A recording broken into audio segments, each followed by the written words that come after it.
meu nome é Camila Cagiura e esse é o segundo episódio do Eu Vejo Você.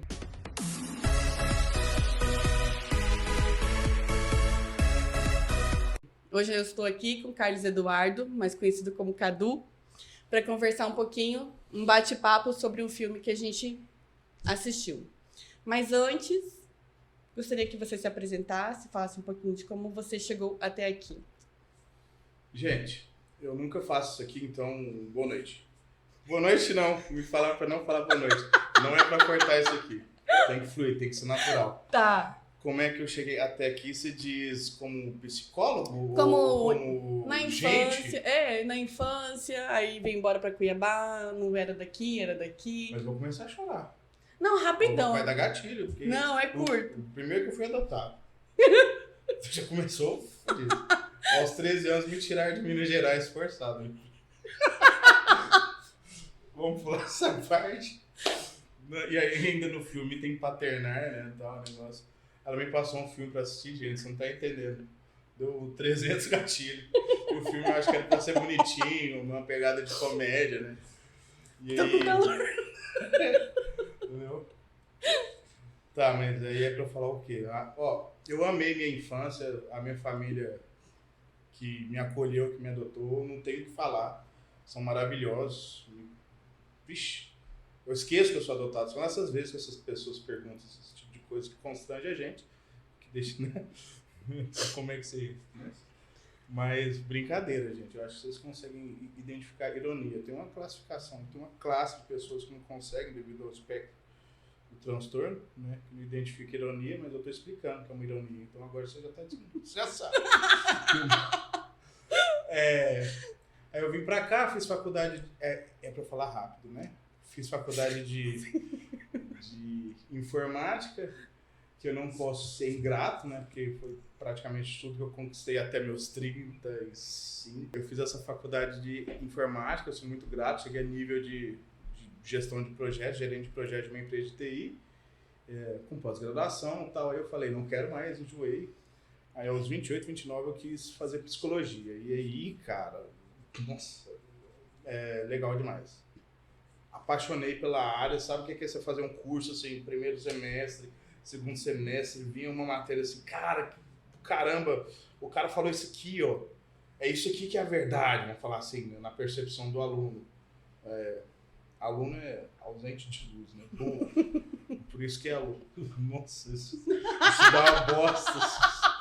Desculpa. E não é pra eu falar palavrão, eu lembrei agora.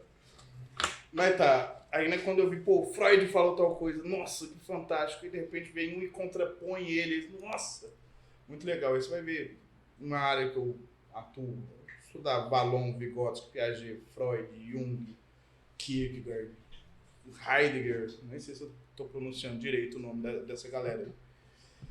E eu não sei se eu te respondi, eu não sei se eu respondi o que você queria, né? Mas aí eu cheguei até aqui. Convidado. A sua... Como fala na psicologia? A sua abordagem. A minha abordagem é a terapia cognitivo-comportamental. E deixa eu contar um negócio dela. Quando eu estava na faculdade, eu sou apaixonado pela psicanálise, só que eu tinha 2 medos. Psicologia hospitalar, por causa do ambiente, né? Tipo, na psicologia clínica, a prática, a pessoa vai certinho, com horário marcado, tomou um banho e tal, sabe? E de repente, hospitalar, é a liga. Tá acontecendo. Então eu falei, cara, eu preciso passar por essa experiência na faculdade. Então eu peguei isso e eu tinha muito medo da análise do comportamento, a terapia cognitivo-comportamental. Eu achava meio quadrada, meio difícil de desenvolver ela. Eu falei, cara, então assim, já que você tem facilidade com a psicanálise e tem essa dificuldade com hospitalar e terapia cognitiva, então faz isso durante o curso. Já espreme aí, faça... Aí eu fiz o estágio nessas 2 áreas e eu acabei me apaixonando. Ao formar, eu optei por atender pela linha da cognitivo-comportamental por N motivos.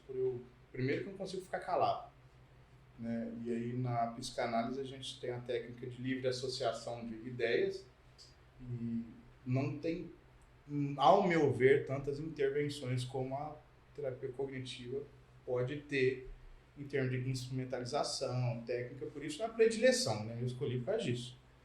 Mas não tem melhor ou pior, tá? Você não ele falou que não falei nada. Tô falando por que eu escolhi. É onde você se identifica, né? Tô o tempo inteiro tentando falar isso, identificar. Eu me identifiquei com a terapia cognitiva da Judith Beck, Aaron Beck, lindos. Eu perguntei sobre a abordagem, porque nós vamos fazer um misto agora com a visão sistêmica do filme que a gente vai falar um pouquinho. Sim. Então, Quer falar mais? Fala. Que, cara, foi legal que quando eu contei para as pessoas assim, olha só, uma pessoa que é consteladora familiar me convidou, é isso, falei certo? Né? Ela faz constelação, me chamou, e assim, tem uma divergência, não sei se é o certo, mas assim, muita gente falou, cara, mas como assim você vai falar com consteladora, né? Cara, basta seguir a prática da psicologia, ali é uma percepção da consteladora, assim como eu poderia estar falando com qualquer outra área, né? Então, assim, esse medo, esse receio eu não tenho. O que eu vou tentar fazer aqui é não sair da área da psicologia, né?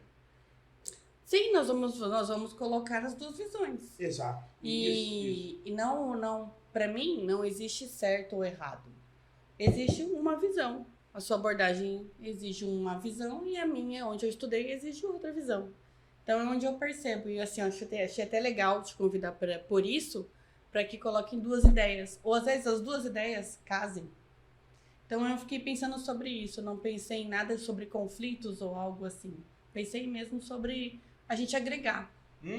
O que uma pode somar com a outra, o que você não concorda, eu posso não concordar. E enfim, essa é o objetivo do convite.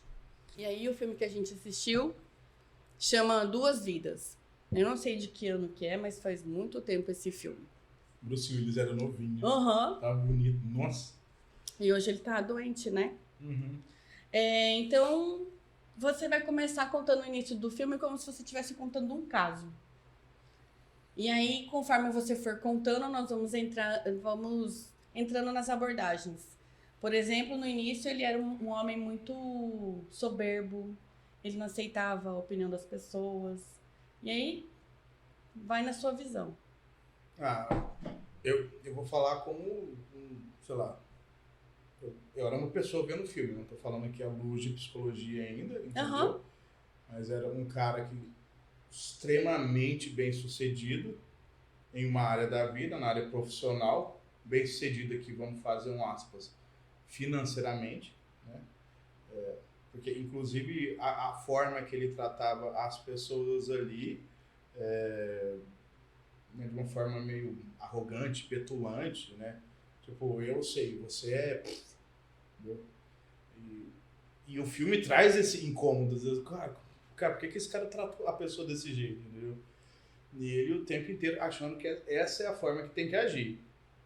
Até que, aí eu não sei explicar, a parte que surge um moleque, que é a criança, não sei se... Fala você. Surgiu, assim, voltando a falar dele, né? Ele é uma pessoa que não tinha amigos, não tinha um relacionamento e não tinha contato com a família, né? Era uma pessoa totalmente isolada de tudo isso. E aí a minha percepção, quando eu vejo que vem aquela criança que incomoda ele, na minha visão, eu vejo que a criança vem, sabe quando te mexe num momento de trauma? E aí você é obrigado a olhar para aquilo na sua infância, eu vejo nessa visão. De que a criança apareceu no momento que ele estava precisando olhar para aquele trauma. E aí a criança começa a vir mostrando coisas para ele que ele não aceitava. Por exemplo, o sobrepeso. Então ele eliminava a comida, era cachorro-quente. De forma neurótica, né? Sim, mas por quê? Porque o trauma, na minha visão, o trauma foi tão grande que ele anulou tudo isso. Ele fez uma separação muito grande. E essa criança apareceu para mostrar para ele, de fato, o que ele precisava tratar. Tanto que ele vai numa terapeuta, né? E ele não aceita. Nossa, muito da hora quando ele chega lá. E ele não aceita o que ela tem para falar. Ele não quer nem sentar. para não correr o risco de cair numa terapia. Ele não Eu sei o que você tá fazendo quando ele quase senta, né? e que tanto que ele fala assim, eu não preciso disso. E quantas vezes você já não escutou isso, né? E inclusive o Freud, olha eu indo lá na psicanálise, o Freud tem um livro que chama Negação, um livro fininho, curtinho assim, que ele sugere que a gente tenha atenção que o terapeuta tem uma atenção quando tem uma negação na frase. Por exemplo, o paciente chega lá, olha eu passando as manhãs, né? Você não pode, né? Mas o paciente chega lá, eu nem perguntei, ele fala, a minha relação é ótima com a família, minha mãe é perfeita, meu pai não tem problema nenhum, cara. Ixi, meu pai tem nada, não tem problema nenhum, nós somos excelentes, pai, filho, nada. Tá falando o que aqui? Tira o nada, não tem, eu e meu pai temos problema, tá meio que, né, como é que eu falo, tá, tem um véu em cima, tá. Na psicanálise vai falar isso que você falou, teve um trauma na infância, isso foi recalcado, foi jogado pro inconsciente e daquele ponto pra frente o comportamento dele vai mudar, porque não vale mais a pena ser aquela criança, sabe? Tipo, ela ser boazinha, ela só tem punição, tem prejuízo, ela despersonaliza, vamos falar assim. E ela cria uma máscara, ela se adapta para lidar com aquela situação. E aí, quando ele descobre aquela criança lá na casa, que ele começa a correr atrás do menino, eles vão numa lanchonete. E ele entra, aí não sei se você lembra que ele falou assim, são 3 horas da manhã para a secretária, e aí ele vai correndo atrás, uma lanchonete aberta, com um monte de idoso, gente dentro da lanchonete, 3 horas da manhã. A hora que ele sai, ela não existia. Uhum. Então, eu percebo assim, que algo no inconsciente dele já começou a trabalhar para que aquilo fosse visto. E a criança, para mim, apareceu porque ela queria ser vista. E aí, na sistêmica, a gente fala, né, que para você curar traumas, você precisa olhar para sua criança. E aí, eu queria saber se no seu também é assim. Você olha para essa criança ou não olha para a criança, só olha para o adulto? Não, que isso. Toda a constituição do ser começou na infância. Se você for ler Piaget, Freud, Vallon, Vygotsky, vários eles vão fazer. Ele tem estudos da fase da primeira infância, que é utilizado hoje na área de enfermagem, medicina, é a psicanálise. Quando tem a fase anal, oral, fálica, essas fases de desenvolvimento, ainda está desses estudiosos. Não tem como negligenciar, não tem como negar a percepção da primeira infância. Tanto que na terapia cognitiva, na consulta, né, tem uma sugestão de perguntas, áreas que o terapeuta tem que avaliar, como que foi e qual elemento que teve na primeira infância, de memória, inclusive gravidez, como é que foi essa gestação, se foi conflituosa ou não, até entrar na adolescência, porque aí vai formando a personalidade nessas fases. Cara, chegou 21, 25 anos, já está praticamente com a personalidade pronta. É isso que eu tinha que responder? Eu tô viajando aqui já. Sim, não, é o mesmo movimento de que eu falo, como eu vejo, você fala como você vê. E assim, desculpa. Não, é que eu vejo, óbvio que pouca gente talvez pega isso, porque a primeira vez que eu vi esse filme na infância, pra mim tinha uma criança mesmo ali, e era ele. Eu nem me tocava em viagem de tempo ou plano, sei lá o quê. Hoje eu já analiso de forma metafórica. Sim. O restaurante surgiu ali, ele criança, entendeu? Então, é uma criança que estava clamando, ela estava gritando para ser ouvida. Quanto tempo que ela ficou negada, ficou tapada ali, e isso vai somatizando. A forma que ele trata todo mundo ali talvez pela negação. Né? Dessa criança. E ela precisa sair. E aí eu também, e assim, eu assistindo o filme, eu identifiquei com a secretária. Ela meio que faz o papel meio que de mãe dele. Mas é uma mãe, na minha percepção, é uma mãe que ela faz tudo o que ele quer e ele exige demais. Para mim, o movimento que ele faz é o movimento da criança, que exige tudo para ser feito na hora dele, do jeito que ele quer. e essa secretária faz com esse mesmo movimento. Então, ele exige como criança e ela faz esse movimento como mãe. Tanto porque em nenhum momento mostra que ela tem filho ou não. Então, para mim, há uma... Como fala? Não é substituição. Mas ele faz um papel de filho com ela e ela faz um papel de mãe, na minha opinião, sobre a visão disso tudo. E o quê? Não, eu tô pensando junto. Aí ela atende as dores dele, né? E eu vejo que a criança, ela surgiu para começar a trabalhar nessas dores. E aí tem uma hora que eles começam a conversar, quando ele acolhe de fato a criança, aí ele se acalma e ele começa... Tem até uma cena que eles estão sentados na mesa comendo bolacha, que ele começa a perguntar para ele, como é que era? E como foi tal coisa? Ele falava assim, foi assim, você lembra? Ele falava, não, continua. Por quê? Porque foi a hora, na minha visão, foi a hora que ele acolheu a criança dele. Que ele quis, de fato, olhar para tudo aquilo. Porque até então estava até esquecido. Porque na minha percepção, quando o trauma é muito grande, você anula, você esquece. Então, tipo assim, você lembra de tal coisa? Não, porque acho que o trauma foi tão grande que é mais fácil você apagar do que você ficar revivendo aquilo, lembrando. Então, pra mim, a infância dele foi tão ruim que ele apagou tudo aquilo. E aí aquela criança apareceu para começar a mostrar para ele como foi e como pode ser melhorado. Então, pra mim, foi um momento de acolhimento que ele teve com a criança dele.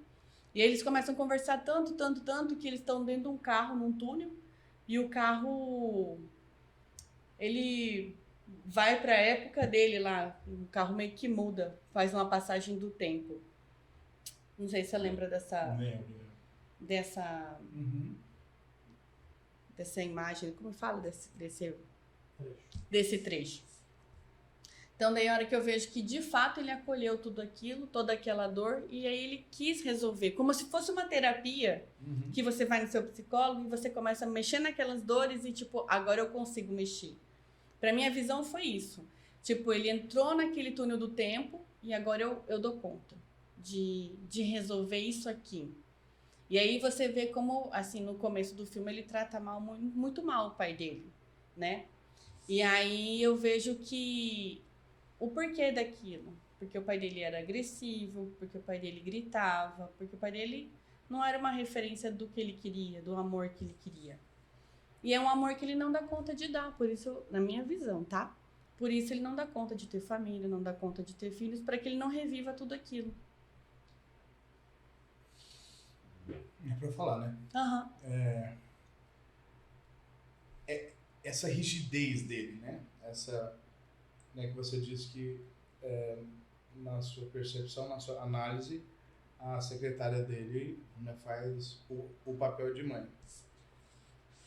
E faz todo sentido. E quando ele trata as pessoas de forma rígida e na hora que ele quer e tem que ser daquele jeito, tem um trecho do filme que fala que, né, que o pai dele pega e sacudindo e fala que é para ele crescer agora. Entendeu? Ele quer agora aquilo. E aí você vê ele repetir isso com várias pessoas.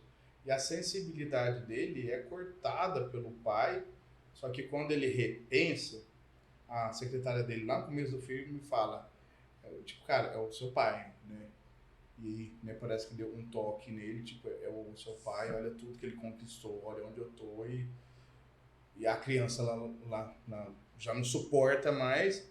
E aí, quando ele se permite pensar, já estava alucinando, vamos falar, quando ele vai lá para terapeuta, ele está alucinando. Ele fala, né? Isso, né? Ele está vendo essa criança, mas a parte empática dele, lembra da cena da mãe que para tudo que estava fazendo, mesmo doente, vai lá na escola para acolher ele porque ele tinha brigado? Nessa cena, né, quando ele acolhe essa criança, que é ele mesmo, ele repete a mãe. A forma de empática, de acolher, de ouvir, de estar tudo bem, é repetindo mãe. A forma rígida é repetindo pai, que é a forma que ele se apropriou de como lidar na vida. Sim. Não sei se bate. Sim, né? sim. Eu não entendo nada de constelação, socorro. Não, mas... Né? Eu não entendo. Mas, tá. Tá, mas nessa sua visão aí, que você tá compartilhando, faz sentido pra você ou não faz sentido isso tudo?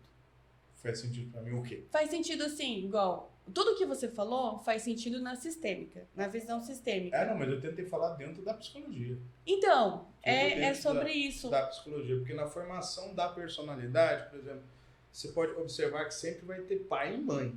Sempre. Quem entra é pai e mãe. Por exemplo, meu pai tinha problema com álcool e por isso eu não bebo. Opa! Ou eu bebo. Ou meu pai tem problema com álcool, então eu bebo. Por isso que eu bebo, entendeu? Mas você vê que ele não vai trazer muito de fora isso. Gente, eu tô sendo raso, tô sendo superficial aqui e eu tô fazendo um recorte, um cherry picking de uma situação qualquer. Sim. Né? Mas você vê, nossa formação moral é aquilo que você faz mesmo quando ninguém tá vendo, entendeu? Tipo, isso eu roubei do Mário Sérgio Cortella, eu acho. Então, assim, a sua moral, que é a sua conduta, o que você não faz de jeito nenhum, geralmente é formado na infância. Aquelas regras, vamos lá na psicanálise, eu nem gosto de me estender, mas lá na psicanálise tem o superego, id, ego e o superego. Id, inconsciente, né? Desejo, vontade, pulsão, libido.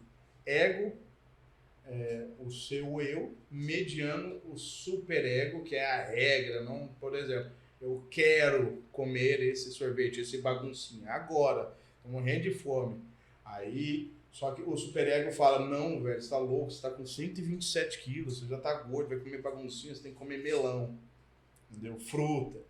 E aí o ego fica no meio ali mediano, meu Deus, cara, o id tá querendo baguncinha. Aí o superego fala, não pode, vai engordar. Aí o ego falou, nem usa, vamos fazer um acordo?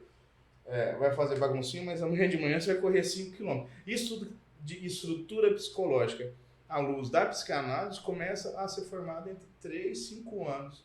Justamente lá, eu vou falar só do homem, tem o da mulher também, em relação a criança, o menino começar a observar o pai, e o pai desce daí menino, sabe lá o que? Aí ele vai adquirindo essas regras, entendeu? Essa rigidez do superego. Pai aqui, figura paterna, tá? Então, sim. Mas eu voltando lá no pai e na mãe, né? Que tudo é pai e mãe, né? Que a gente falou sobre pai e mãe. Tanto que nas constelações sistêmicas, assim, na visão sistêmica, se você não honra teu pai, tanto que eu falei até no vídeo passado, se você não honra teu pai, não tem como você seguir a vida. Então, assim, honrar o pai é você só ter gratidão daquilo que ele te deu, porque ele te deu o que ele podia. Ele não pode dar mais que aquilo. E às vezes a gente exige tanto do pai e da mãe, que até eu já falei uma vez, né? A gente, quando não é pai e mãe, às vezes a gente exige tanto do pai e da mãe, mas a gente descobre que eles deram muito mais do que eles podiam quando a gente é pai e mãe. Uhum. Que daí a gente vê que o esforço que a gente fez foi um pouco além do que a gente poderia ter feito, mas o filho olha como se aquilo não fosse o suficiente. Então, é quando a gente fala assim, que quando você toma seu pai e sua mãe, é você ter gratidão sobre o que você teve, porque o que eles te deram foi o suficiente. Foi o que eles poderiam dar. Eles não deram mais porque não podia dar mais. Então eu vejo que esse pai principalmente, né? Ele deu o que ele tinha. Ele não tinha mais nada para dar do que aquilo, né? Então ele se formou um homem mais sério, mais seco, mais ríspido, porque foi uma falta que ele teve. Então quando ele encontra com a criança dele, eu vejo que é uma forma que ele tem de melhorar. E é a oportunidade que ele tem, né? Que ele encontra com o passado e o futuro. E daí ele vê o futuro dele com uma outra perspectiva, né? Casado, por quê? Porque ele conseguiu curar a criança. Porque se ele não tivesse curado a criança dele, tudo aquilo não ia fluir. Ter uma esposa, o cachorro que a criança ficava exigindo, né? E até tem uma fala da repórter, né? Que ela fala assim pra ele que... como é que é? Cadê? Ai, agora eu não vou achar aqui. Que quando você sonha, quando criança, você não é nada daquilo que você foi quando você é adulto, né? Então a gente, quando criança, sonhou tantas coisas. Quantos de nós chegamos ali, né? Quase ninguém chega a se tornar o que sonhou na criança. E eu vejo a Quando era insatisfação da criança que ficou muito revoltada com ele, que ele não era tudo aquilo que ele sonhou, e ele muito revoltado com aquela criança, porque ele não era tudo aquilo, tipo assim, você não é nada disso que eu quero pra mim. Sim. Então eu vi a revolta dos dois, assim, ele cresceu, ele falou assim, você fracassou. O menino falou pra ele. Não. E o que você falou sobre o pai foi bem legal aí, porque deixa gritante essa parte de ressignificar, que na constelação fala dessa importância, né? A psicologia vai ter ressalvas, porque tem situações ali que ficam praticamente impossíveis de ressignificar. Aí nós estamos entrando em casos de abuso, porque o próprio pai faz. Aí, como que eu vou chegar lá e falar, cara, agora você aceita, ele vai querer bater em mim. Sim. Né, se eu sugerir isso. Né, tem coisa que, inclusive na psicanálise é jogada pro inconsciente, justamente para não acessar, velho. Isso aqui você não consegue tancar. Agora, no filme deixa muito claro que olha o contexto que o pai estava vivendo. Poxa, a mulher estava doente, saiu de lá porque o guri deu trabalho, foi peralta, brigou na escola, e aí pega e chega no guri assim, chacoalha ele. Que negócio, sabe? Ele estava dando vazão à emoção que ele estava sentindo agora. Nem é sentimento do pai contra o filho ali. Possivelmente o pai ele ama o filho. Isso é claro quando na fase adulta o pai vem e deseja o afeto do filho. Só que devido ao contexto que o pai estava vivendo, e aí dentro do contexto que o pai estava vivendo e a cultura que esse pai tem, pensa, Sim. é um ser biopsicossocial, biológico, corpo físico, psicológico, dentro de um contexto social. E nós somos sócio-histórico-cultural. A cultura dele, o que o homem tem que ser? Provedor. O homem tem que ser protetor.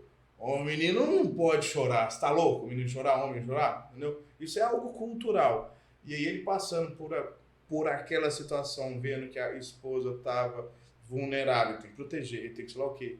Quem que causou dano nessa esposa? O filho. Entendeu? Como é que se controla essas emoções? E aí quando o filho, na fase adulta, como o filme se trata de metáfora, quando o filho revisita essas cenas, se permite ressignificar esse paternar dele, do pai, ele fala, caramba, olha também o que ele passou. E ele aceita esse pai. E aqui, não, tá certo. Né? É que esse aí dilui um pouco, né, aquele sentimento de raiva, de rancor, de mágoa, mas, velho, o que você fez também?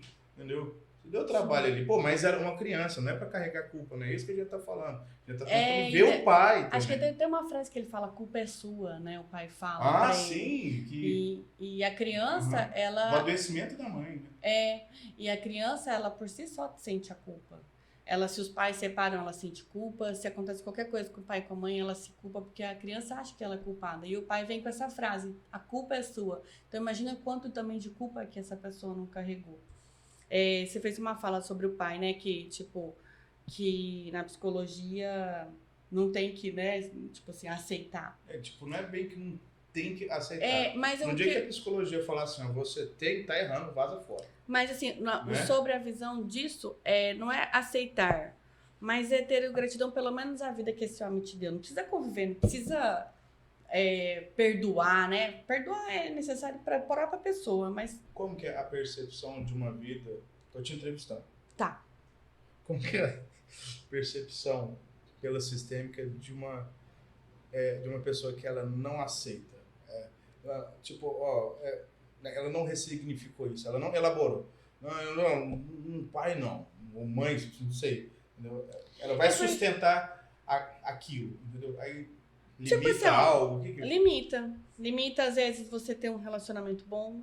Limita, às vezes, você ter um relacionamento com uma família. Limita relacionamento com dinheiro, com trabalho, com alguma coisa. Vai te limitar aquilo. Por quê? Porque você bloqueou aquela vida. Porque é uma vida. Até querendo ou não, a sua vida chegou através dessa pessoa. Inútil, o que ela for. Mas a sua vida surgiu através disso. Inconscientemente, você acaba negando um pedaço da sua vida.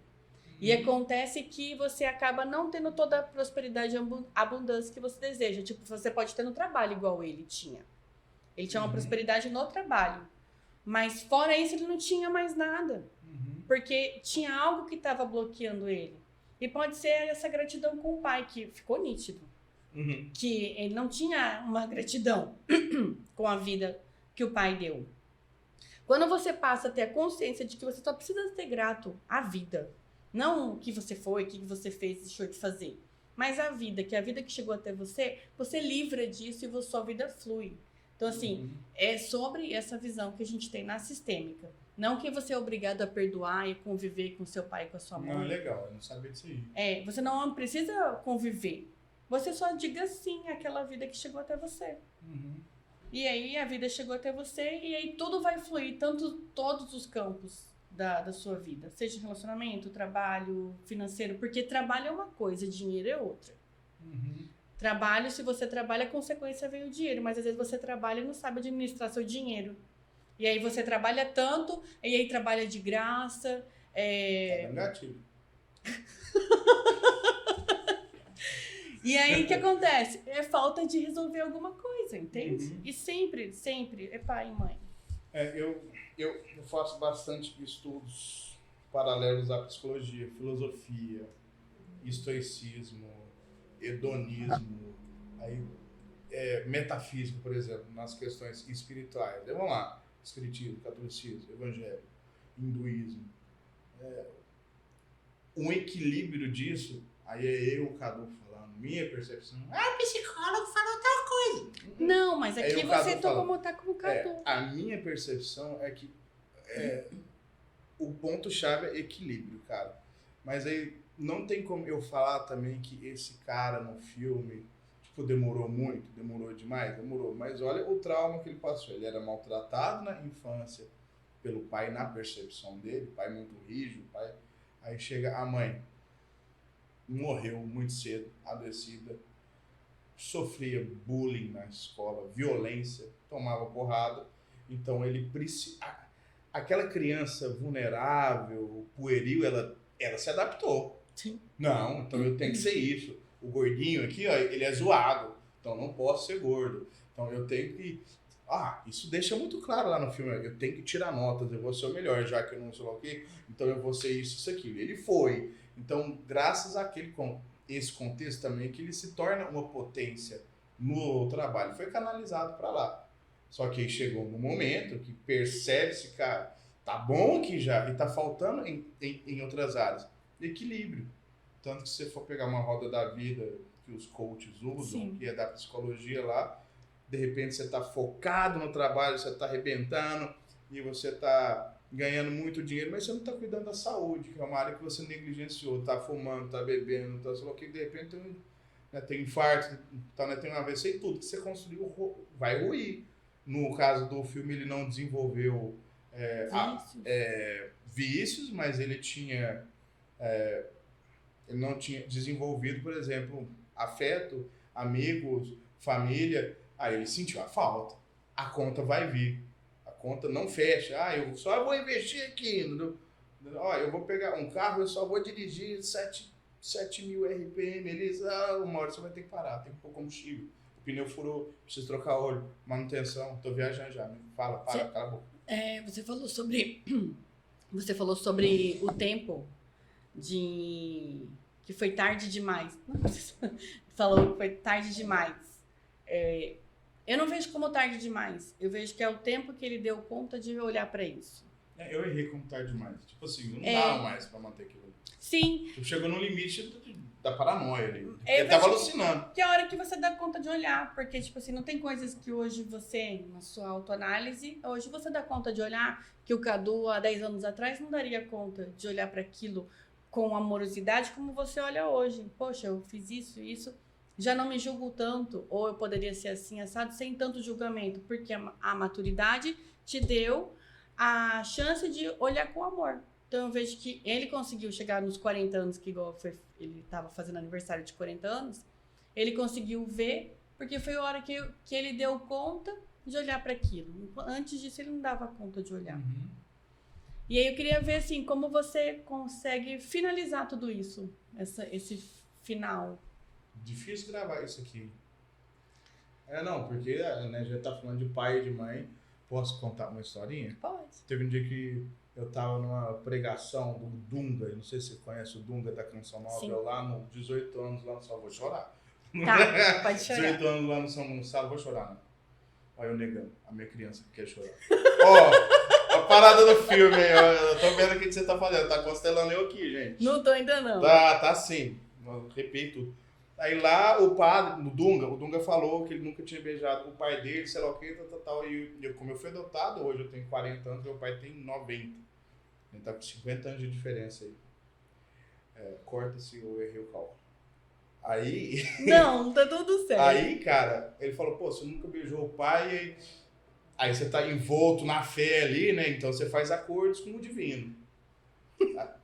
Aí eu penso, aí ele falou, próxima vez que você vê seu pai, quem tem mãe, quem não tem, um tio, o cuidador, você vai ter que dar um beijo nele. Aí eu pensei, velho, peraí. Gente, não sou homofóbico, por favor, mas eu tenho que falar o que aconteceu na época, tá? Aí eu pensei, pô, meu pai, mecânico, turrão, né? Barba, assim, eu vou dar um beijo nele, esse viadinho. Já tava com um brinco. Eu vou chegar e vou dar um beijo no meu pai, esse cara tá maluco, mas eu prometi, Jesus, aí 18 anos, né, meio retardado, isso não pode sair. Eu tô contando a história, pode sair sim. Aí eu lá, meio bobó, lelé, 18 anos, velho, então eu vou pro inferno, porque eu fiz um acordo com Deus aqui. Próxima vez que eu for ver meu pai, tem que beijar, senão eu entro em desacordo com Deus. Cabeça de 18 anos, entrei no ônibus, 6 meses depois, eu chegando tal, 24 horas de voo, né, de ônibus, quando eu desço, cara, chegou um Monza assim, ó, aí eu lembrando, cara, eu tremendo por dentro, arrepiando, meu Deus, eu tenho que dar um beijo no meu pai, senão, pra onde que eu vou? Pro inferno. Pro inferno. Tem que dar um beijo pro meu pai, não era nem pro meu pai, mas eu queria, entendeu? Cara, aí desce o mecânico lá, eu com quase 20 anos, então vocês fazem os cálculos, 30 mais, aí com 50, aí ele desce assim, e eu tinha que beijar aquela hora. O acordo era imediatamente, quando eu vi, você tem que beijar agora. Aí eu cheguei, cara, minha mãe desce o Monza Tubarão, vinho, aquele GLS, sabe? Topíssimo Monza 2.0. Aí ele desce assim, e eu, benção, pai. Fui na bochecha dele, cara, eu não controlei, eu não dei um beijo, eu dei um chupão. Cheguei assim, ó, beijei assim, quando eu saio, cara, já assim, só lágrima. Sua? Aí quando eu olho pro meu velho tava vermelho, cara, tomatão, assim, ficou vermelhão, assim, começou a chorar, quieto, sabe o Akuma? Tipo, um homem não chora. Segurou assim, minha mãe não entendeu nada, entrei no Monza, banco de trás, aquele negócio assim, né, segurando a onda, tava o meu pai vermelhão, minha mãe não falou nada, coisa mais esquisita, entendeu? Porque geralmente, Cadu, todo mundo sacou o que aconteceu. Tinha um elefante branco dentro do carro. Aí eu dirigindo, mas por que eu tô contando isso? Por causa desse querido filme que me fez relembrar ontem, lendo tudo ao pai. Dá um beijo nesse seu pai aí, né? Quando eu vi, começou o pai dele, dá um beijo nesse pai aí, cara. Eu fui na palestra do Dum Bom Dia. E aí, cara, o que eu tenho pra contar pra vocês. Aí você deve falar, pô, mas agora ficou mais fácil beijar seu pai, né? Não ficou? Não, eu já tenho livre acesso. Mas vamos lá, trauma, evento, Sim. Freud, psicanálise. Aquele dia foi muito forte pra mim, foi muito pesado. Então, quando eu vou beijar meu pai, eu revivo esse dia.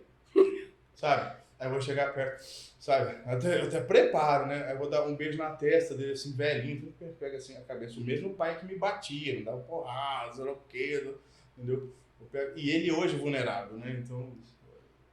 Eu não vou me estender, não. Eu tô mal já. Chega, mas pegou? Mas ele é receptivo. Hã? Ele é receptivo? Parece um tanque de guerra. Não, mas ele deseja, você vê que ele quer, ele adora aquilo, mas daquele ser ali, eu acho que ele nunca vai falar, filho, vem cá me dar um beijo. E o que acontece no meu paternário agora, eu com o meu filho? Eu entrupo o guri de beijo, cara. Mas pai, a sua barba. Quase falei palavrão de novo, é difícil não, gravar tá sem tudo falar palavrão. certo. Fosse a barba, guri, eu te encher de beijo. Não, desculpa. Não, maravilhoso. obrigada por dividir Nossa. algumas histórias aqui. Sei que você tem cara de bravo, mas é uma Eu sou. pessoa super sensível, super querida.